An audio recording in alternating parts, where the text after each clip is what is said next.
السلام علیکم ورحمۃ اللہ وبرکاتہ۔ الحمدللہ رب العالمین وبہ نستعین والصلاة والسلام علی رسولہ الامین اما بعد۔ محترم ناظرین کرام، الحمدللہ آج ہمارے مسابقے کا 14واں دن ہے اور انشاءاللہ اسی مناسبت سے قرآن کریم کے 14ویں پارے کے تقریباً 10 سوالات بلکہ ایک اور اضافی سوال کے ساتھ 11 سوالات صبح ارسال کیے گئے تھے، تو انشاءاللہ آج کے اس ویڈیو میں ہم ان تمام کے جوابات ملاحظہ فرمائیں گے۔ چلیے ناظرین، بلا کسی تاخیر ہم آگے بڑھتے ہیں ہمارے سوالات کی جانب۔ ناظرین، آج کا ہمارا پہلا سوال تھا، شیاطین آسمانی بروج پر جانے کی کوشش کیوں کرتے ہیں؟ اور ہمارا یہ سوال سورہ ہجر آیت نمبر 17 اور 18 سے ماخوذ تھا۔ 4 آپشنز ہمارے سامنے موجود تھے: بلندی کے شوق میں، غیب کی باتیں سننے کے لیے، سیر و تفریح کے لیے اور فرشتوں سے ملاقات کے لیے۔ ناظرین، ان 4 آپشنز میں سے بالکل صحیح اور درست جواب ہے غیب کی باتیں سننے کے لیے۔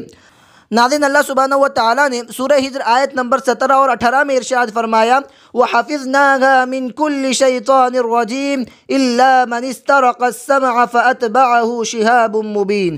یعنی اللہ سبحانہ و تعالیٰ نے اس آیت کے سیاق میں آسمانوں کا تذکرہ کرتے ہوئے فرمایا، اور اسے ہر مردود شیطان کی رسائی سے محفوظ کر دیا ہے، سوائے اس شیطان کے جو چوری سے کوئی بات سن لے جائے تو ایک چمکدار شعلہ اس کے پیچھے لگ جاتا ہے۔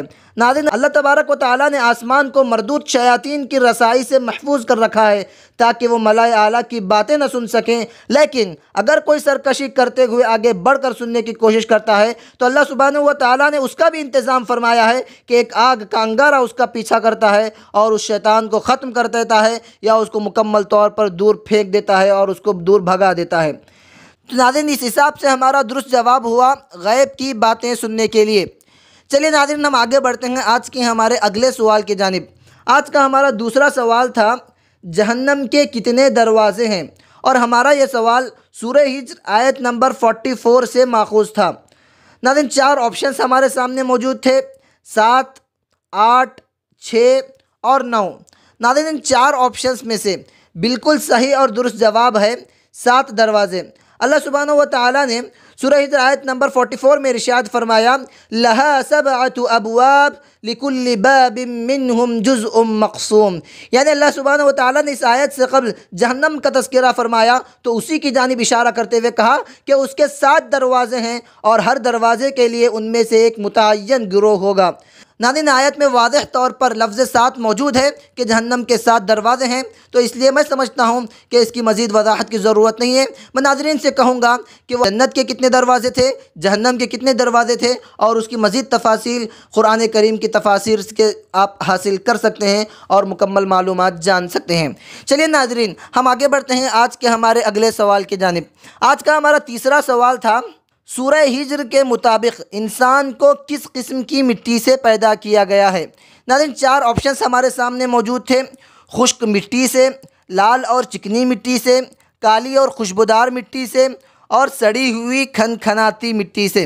ناظرین، ان 4 آپشنز میں سے بالکل صحیح اور درست جواب ہے سڑی ہوئی کھنکھناتی مٹی سے۔ ناظرین، اللہ سبحانہ و تعالیٰ نے سورہ ہجر آیت نمبر 26 میں ارشاد فرمایا، وَلَقَدْ خَلَقْنَا الْإِنسَانَ مِنْ صَلْصَالٍ مِّنْ حَمَإٍ مَّسْنُونٍ کہ اللہ نے فرمایا اور ہم نے انسان کو کھنکھناتے ٹھیکرے سے پیدا کیا ہے جو سڑی ہوئی مٹی کا تھا۔ ناظرین، اسی طرح کا مفہوم اللہ تبارک و تعالیٰ نے دیگر آیات میں بھی ارشاد فرمایا ہے۔ ناظرین، صلصال ایسی مٹی کو کہا جاتا ہے جو اس طرح خشک ہو کہ ذرا سی ٹھوکر لگنے پر اس میں کھنک کی آواز پیدا ہو جائے۔ ہما اس مٹی کو کہا جاتا ہے جو سڑ کر کالی ہو گئی ہو، اور مسنون کا معنی سڑی ہوئی یا بدلی ہوئی، اس قسم کے معنی آتے ہیں۔ تو ناظرین، اس حساب سے ہمارا صحیح اور درست جواب ہے سڑی ہوئی کھنکھناتی مٹی سے۔ چلے ناظرین، ہم آگے بڑھتے ہیں آج کے ہمارے اگلے سوال کی جانب۔ ناظرین، آج کا ہمارا چوتھا سوال تھا، شیطان کو کیوں مردود قرار دیا گیا؟ اور ہمارا یہ سوال سورہ ہجر آیت نمبر 33 اور 34 سے ماخوذ تھا، اور ہمارے سامنے 4 آپشنز موجود تھے: اللہ کو سجدہ نہ کرنے کی وجہ سے، حضرت آدم علیہ السلام کو سجدہ نہ کرنے کی وجہ سے، حضرت آدم و حوا علیہ السلام کو سجدہ نہ کرنے کی وجہ سے، اور ان میں سے کوئی نہیں۔ ناظرین، ان چار آپشنز میں سے بالکل صحیح اور درست جواب ہے آدم علیہ السلام کو سجدہ نہ کرنے کی وجہ سے۔ سورہ ہجر آیت نمبر 33 سے 35 میں اللہ سبحانہ و تعالیٰ نے ارشاد فرمایا، قال لم أكن لأسجد لبشر خلقته من صلصال من حمأ مسنون قال فاخرج منها فإنك رجيم وإن عليك اللعنة إلى يوم الدين۔ یعنی اس میں اللہ سبحانہ و تعالیٰ نے فرمایا کہ شیطان نے کہا میں ایک ایسے انسان کو سجدہ نہیں کر سکتا جسے تو نے سڑی ہوئی مٹی کے کھنکھناتے ٹھیکرے سے پیدا کیا ہو، اور اللہ تبارک و تعالیٰ نے فرمایا کہ تو یہاں سے نکل جا، تو بے شک میری رحمت سے محروم کر دیا گیا ہے، اور بے شک قیامت کے دن تک تجھ پر لعنت برستی رہے گی۔ ناظرین، علماء کرام اس آیت کے ضمن میں لکھتے ہیں کہ قیامت کے دن تک سے مراد یہ نہیں ہے کہ اس دن کے بعد اللہ تبارک و تعالیٰ کی لعنت ابلیس سے منقطع ہو جائے گی، بلکہ اس سے مراد دائمی اور غیر منقطع لعنت ہے۔ تو اس طرح آج کا ہمارا درست جواب ہوا حضرت آدم علیہ السلام کو سجدہ نہ کرنے کی وجہ سے۔ چلیے ناظرین، ہم آگے بڑھتے ہیں آج کے ہمارے اگلے سوال کی جانب۔ آج کا ہمارا 5واں سوال تھا، اللہ تبارک و تعالیٰ نے ساری انسانیت کو ہدایت کیوں نہیں دی؟ اور ہمارا یہ سوال سورہ نحل آیت نمبر 9 سے ماخوذ تھا۔ ناظرین، 4 آپشنز ہمارے سامنے موجود تھے: انسانوں کی باہمی دشمنی کی وجہ سے، انسانوں کی قتل و غارت گری کی وجہ سے، انسانوں کو آزمانے کے لیے، اور انسانوں سے دشمنی کی وجہ سے۔ ناظرین، ان 4 آپشنز میں سے بالکل صحیح اور درست جواب ہے انسانوں کو آزمانے کے لیے۔ سورہ نحل آیت نمبر 9 میں اللہ سبحانہ و تعالیٰ کا ارشاد ہے وَلَوْ شَاءَ لَهَدَاكُمْ أَجْمَعِينَ، یعنی اگر اللہ سبحانہ و تعالیٰ چاہتا تو تم سب کو ہدایت دے دیتا۔ یہ بات اللہ سبحانہ و تعالیٰ کی قدرت سے بعید نہیں تھی، لیکن اللہ سبحانہ و تعالیٰ نے ایسا نہیں چاہا، بلکہ خیر و شر کی دونوں راہوں کو واضح طور پر بیان کر دیا، اور انسان کو یہ اختیار دیا کہ انسان اشرف المخلوقات ہے، انسان کو اللہ سبحانہ و تعالیٰ نے عقل و خیرت سے نوازا ہے، تو انسان کو چاہیے کہ جو راہ راست ہے یا جو راہ سیدھی ہے وہ اسی راہ کو اختیار کرے اور ہدایت پائے، اور جو گمراہ ہونا چاہے اسے بھی اس کے حال پر چھوڑ دیا جائے گا۔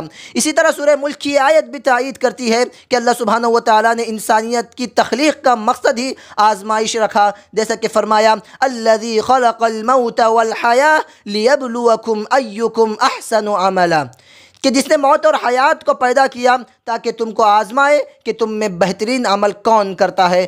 ناظرین، ہمیں چاہیے کہ ہم ہمیشہ صراط مستقیم کا انتخاب کریں، اور شریعت اسلامیہ نے جس راستے کی جانب ہماری رہنمائی کی ہے ہر معاملے میں ہم اسی راستے کو اختیار کریں۔ اللہ تبارک و تعالی ہمیں اس کی توفیق عطا فرمائے، آمین ثم آمین۔ چلیے ناظرین، ہم آگے بڑھتے ہیں آج کے ہمارے اگلے سوال کی جانب۔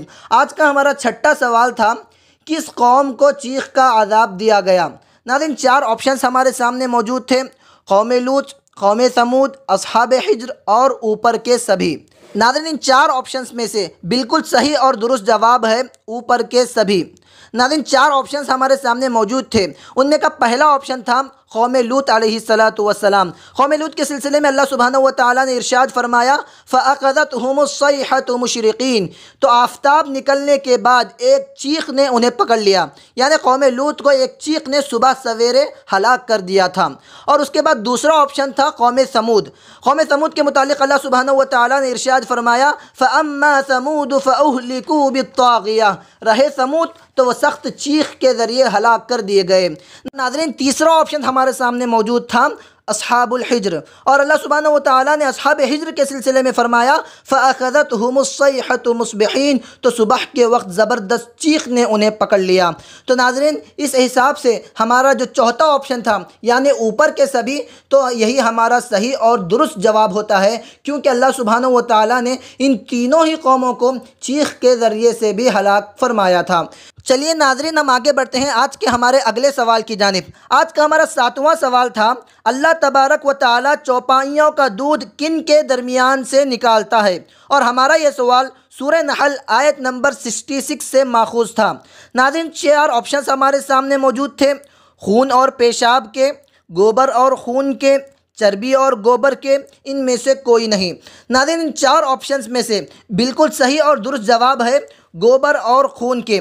اللہ سبحانہ و تعالیٰ نے سورہ نحل آیت نمبر 66 میں ارشاد فرمایا وَإِنَّ لَكُمْ فِي الْأَنْعَامِ لَعِبْرَةً نُسْقِيكُم مِّمَّا فِي بُطُونِهِ مِن بَيْنِ فَرْثٍ وَدَمٍ لَبَنًا خَالِصًا سائغا للشاربین، یعنی اللہ سبحانہ و تعالیٰ نے فرمایا کہ اور بے شک تمہارے لیے چوپائیوں میں بھی عبرت ہے کہ اس کے پیٹ میں جو گوبر اور خون ہے ان کے درمیان سے خالص دودھ نکال کر ہم تمہیں پلاتے ہیں جو پینے والوں کے لیے بڑا ذائقہ دار ہوتا ہے۔ ناظرین جانوروں کی تخلیق سے ایک بڑی عبرت ہمیں یہ ملتی ہے کہ اللہ سبحانہ و تعالیٰ نے ان کے پیٹ سے گوبر اور خون کے درمیان سے ان کے تھنوں میں دودھ جاری فرماتا ہے جو خون کی سرخی اور گوبر کی گندگی سے بالکل ہی پاک و صاف ہوا کرتا ہے۔ حالانکہ تینوں ایک برتن میں جمع ہو جاتے ہیں، چوپایا جو چارہ کھاتا ہے تو اس کا ایک حصہ معدے میں چلا جاتا ہے جو گوبر کہلاتا ہے اور ایک حصہ خون بن کر رگوں میں دوڑنے لگتا ہے، لیکن دونوں کے بیچ کا حصہ جو دودھ بن کر تھنوں میں پہنچ جاتا ہے وہی زیادہ مفید اور انسانوں کے لیے غذا کا کام کرتا ہے اور پینے والوں کے حلق میں نہیں اٹکتا، اور اللہ سبحانہ و تعالیٰ نے اسے بہترین اور ذائقہ دار فرمایا ہے۔ تو ناظرین اس حساب سے آج کا ہمارا درست جواب ہوا گوبر اور خون کے۔ چلیے ناظرین ہم آگے بڑھتے ہیں آج کے ہمارے اگلے سوال کی جانب۔ آج کا ہمارا 8واں سوال تھا آیت میں تلاوت سے قبل کیا پڑھنے کا حکم دیا گیا ہے، اور ہمارا یہ سوال سورہ نحل آیت نمبر 98 سے ماخوذ تھا، اور 4 آپشنز ہمارے سامنے موجود تھے: تعوذ، تسمیہ، معوذتین اور تسبیح۔ ناظرین ان 4 آپشنز میں سے بالکل صحیح اور درست جواب ہے تعوذ۔ اللہ سبحانہ و تعالیٰ نے سورہ نحل آیت نمبر 98 میں ارشاد فرمایا فَإِذَا قَرَأْتَ الْقُرْآنَ فَاسْتَعِذْ بِاللَّهِ مِنَ الشَّيْطَانِ الرَّجِيمِ، یعنی بس جب آپ قرآن پڑھیے تو اللہ تبارک و تعالیٰ کے ذریعے مردود شیطان سے پناہ مانگیے۔ ناظرین شیطان سے پناہ مانگنے کو تعوذ کہا جاتا ہے، یعنی اعوذ باللہ من الشیطان الرجیم کہنا، جس کا پڑھنا قرآن کریم کی تلاوت سے قبل نہایت ہی ضروری ہے، جیسا کہ اس آیت کے ذریعے سے ہمیں واضح طور پر معلوم ہو رہا ہے۔ چلیے ناظرین ہم آگے بڑھتے ہیں آج کے ہمارے اگلے سوال کی جانب۔ آج کا ہمارا 9واں سوال تھا کس نبی کو قیامت کے دن تمام انبیاء پر گواہ بنایا جائے گا؟ ناظرین 4 آپشنز ہمارے سامنے موجود تھے: حضرت آدم علیہ السلام کو، حضرت نوح علیہ السلام کو، حضرت ابراہیم علیہ السلام کو، اور حضرت محمد صلی اللہ علیہ وسلم کو۔ ناظرین ان 4 آپشنز میں سے بالکل صحیح اور درست جواب ہے حضرت محمد صلی اللہ علیہ وسلم کو۔ ناظرین اللہ سبحانہ و تعالیٰ نے سورہ نحل آیت نمبر 89 میں ارشاد فرمایا وَيَوْمَ نَبْعَثُ فِي كُلِّ أُمَّةٍ شَهِيدًا عَلَيْهِمْ مِنْ أَنفُسِهِمْ وَجِئْنَا بِكَ شَهِيدًا عَلَى هَؤُلَاءِ، یعنی اس میں اللہ سبحانہ و تعالیٰ نے ارشاد فرمایا کہ اور آپ اس دن کو یاد کیجئے جب ہم ہر گروہ سے ان میں کا ایک گواہ کھڑا کر دیں گے اور آپ کو ان تمام پر گواہ کی حیثیت سے پیش کریں گے۔ ناظرین اسی مضمون کو اللہ سبحانہ و تعالیٰ نے سورہ نساء آیت نمبر 41 میں بھی ارشاد فرمایا فَكَيْفَ إِذَا جِئْنَا مِن كُلِّ أُمَّةٍ بِشَهِيدٍ وَجِئْنَا بِكَ عَلَى هَؤُلَاءِ شَهِيدًا، پس کیسا ہوگا وہ منظر جب ہم ہر ایک امت میں سے ایک ایک گواہ لائیں گے اور آپ کو اے رسول محمد صلی اللہ علیہ وسلم ان تمام پر گواہ بنا کر لائیں گے۔ تو ناظرین اس حساب سے معلوم ہوا کہ کل قیامت کے دن ہمارے پیارے نبی جناب محمد الرسول اللہ صلی اللہ علیہ وسلم سارے انبیاء پر گواہ بنا کر پیش کیے جائیں گے، اور امت محمدیہ کے سلسلے میں آتا ہے کہ امت محمدیہ کو تمام اقوام پر گواہ بنایا جائے گا۔ تو ناظرین ہمیں چاہیے کہ ہم اپنی حیثیت کو اور اپنے مقام و مرتبے کو سمجھیں اور ہمیشہ امر بالمعروف و نہی عن المنکر کے فریضے کو انجام دیتے رہیں۔ انشاءاللہ ثم انشاءاللہ اللہ تبارک و تعالی ہماری مغفرت فرمائے گا، آمین ثم آمین۔ چلیے ناظرین ہم آگے بڑھتے ہیں آج کے ہمارے آخری سوال کی جانب۔ ناظرین آج کا ہمارا 10واں سوال تھا اللہ سبحانہ و تعالیٰ نے رسالت کو کن کے حوالے فرمایا ہے؟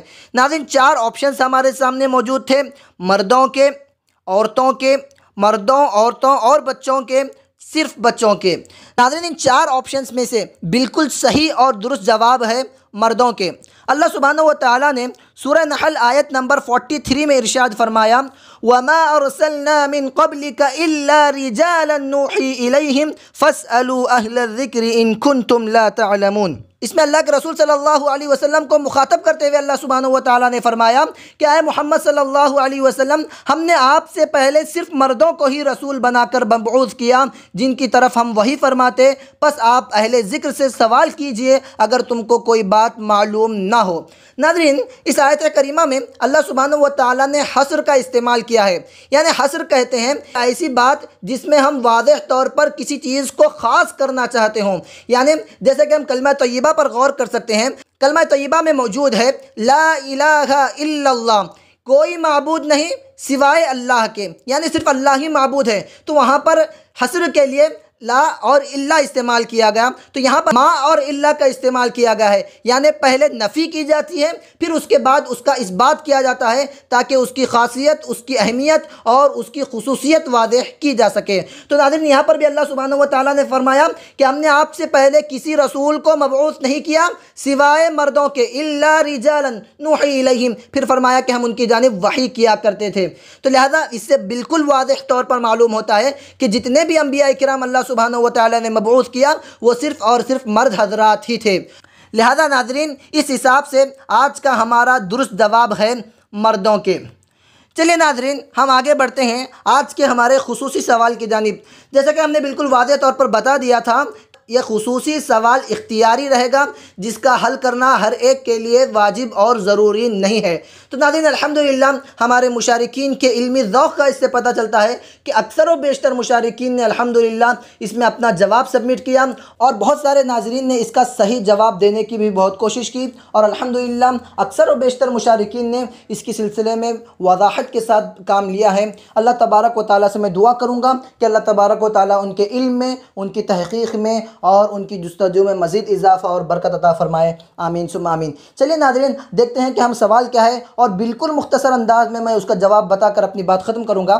ناظرین، ہم نے سوال یہ دیا تھا کہ سورہ نحل کی نمایاں خصوصیت کیا ہے۔ سورہ نحل کے خصوصیت کے تذکرے سے پہلے میں ایک بات بتاتا ہوں کہ جتنی بھی صورتیں اللہ سبحانہ و تعالیٰ نے نازل فرمایا، ہر صورت اپنے اندر نمایاں خصوصیات رکھتی ہیں اور جس کی کوئی نظیر دنیا کی کسی دوسری کتاب میں نہیں مل سکتی۔ لہذا اسی طرح دیگر کئی صورتوں کی خصوصیات کی طرح سورۃ النحل کی بھی کئی خصوصیات پائی جاتی ہیں۔ ناظرین، اگر میں ان تمام کا تذکرہ کرنے لگ جاؤں تو شاید یہ وقت ناکافی ہو جائے گا۔ میں ان تمام میں سے صرف ایک بات کہہ کر اپنی بات ختم کرتا ہوں جو خصوصیت نہایت ہی اہمیت کی حامل ہے، اور علماء مفسرین نے اس کا تذکرہ کیا۔ وہ یہ ہے کہ اللہ سبحانہ و تعالیٰ نے سورہ نحل میں دیگر کئی مخلوقات کا تذکرہ فرمایا ہے جس کا تذکرہ دیگر صورتوں میں موجود نہیں ہے۔ ناظرین، ایک ایسی صورت ہے جس میں اللہ سبحانہ و تعالیٰ نے مختلف النوع مخلوقات کا تذکرہ فرمایا ہے اور ان کے متعلق احکامات بیان فرمائے ہیں۔ ناظرین، اس کے علاوہ بھی اللہ سبحانہ و تعالیٰ نے اس صورت میں حلال و حرام کے سلسلے میں، اللہ تبارک و تعالیٰ کی مختلف النوع نعمتوں کے سلسلے میں تذکرہ فرمایا، اور بھی کئی اس صورت کی خصوصیات ہو سکتی ہیں۔ تو لہذا ہمیں چاہیے کہ ہم ہر صورت کا بغور تفصیل کے ساتھ مطالعہ کریں۔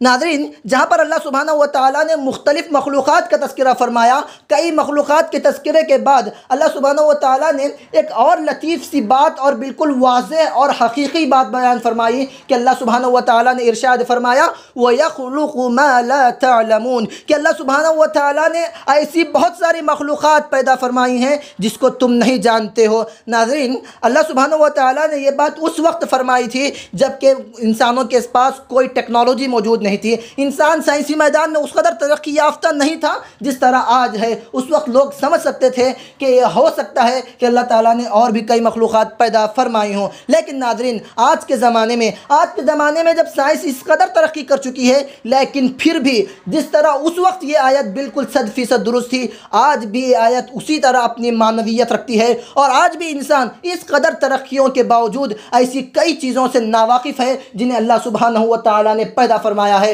جو نظر آ بھی سکتی ہیں، نظر نہیں بھی آ سکتی ہیں، جو انسانوں کے لیے نفع بخش بھی ہو سکتی ہیں اور جو انسانوں کے نقصان کا ذریعہ بھی بن سکتی ہیں۔ تو ناظرین، اللہ سبحانہ و تعالیٰ کی صرف ایک جملے میں بہت ہی وسیع معنی پوشیدہ ہے کہ اللہ سبحانہ و تعالیٰ نے فرمایا کہ اللہ نے اور بھی ایسی کئی مخلوقات کو پیدا فرمایا ہے جنہیں تم نہیں جانتے ہو، جو انسان کی رسائی سے نہایت ہی پرے ہیں۔ تو ناظرین، ہمیں چاہیے کہ ہم قرآن کریم کی صورتوں کا، قرآن کریم کی آیات کا نہایت ہی غور کے ساتھ تدبر کے ساتھ مطالعہ کریں۔ اسی لیے اللہ سبحانہ و تعالیٰ نے اس کی جانب باقاعدہ دعوت دیتے ہوئے کہا تھا افلا یتدبرون القرآن، کہ کیا تم قرآن میں تدبر نہیں کرتے؟ تو ہمیں چاہیے کہ ہم قرآن کو نہایت ہی غور و فکر کے ساتھ، قرآن کو نہایت ہی تدبر کے ساتھ پڑھیں، اور اس کے سلسلے میں اور کیا کیا وضاحتیں اور کیا کیا انکشافات ہو سکتی ہیں اس سلسلے میں ہمیں غور کرنا چاہیے، اور اس سلسلے میں ہم لوگوں کو اپنی علمی بنیادیں مضبوط کرنے کی ضرورت ہے۔ تو چلیے ناظرین، یہیں پر ہم اپنے سوال و جواب کی نشست کا اختتام کرتے ہیں اور دعا کرتے ہیں کہ اللہ تبارک و تعالی ہم تمام کو قرآن کریم کا مطالعہ غور و خوض کے ساتھ، مکمل تدبر کے ساتھ کرنے کی توفیق اور سعادت نصیب فرمائے، اور ہمارے اعمال کو شرف قبولیت سے نوازے۔ آمین ثم آمین۔ السلام علیکم ورحمۃ اللہ وبرکاتہ۔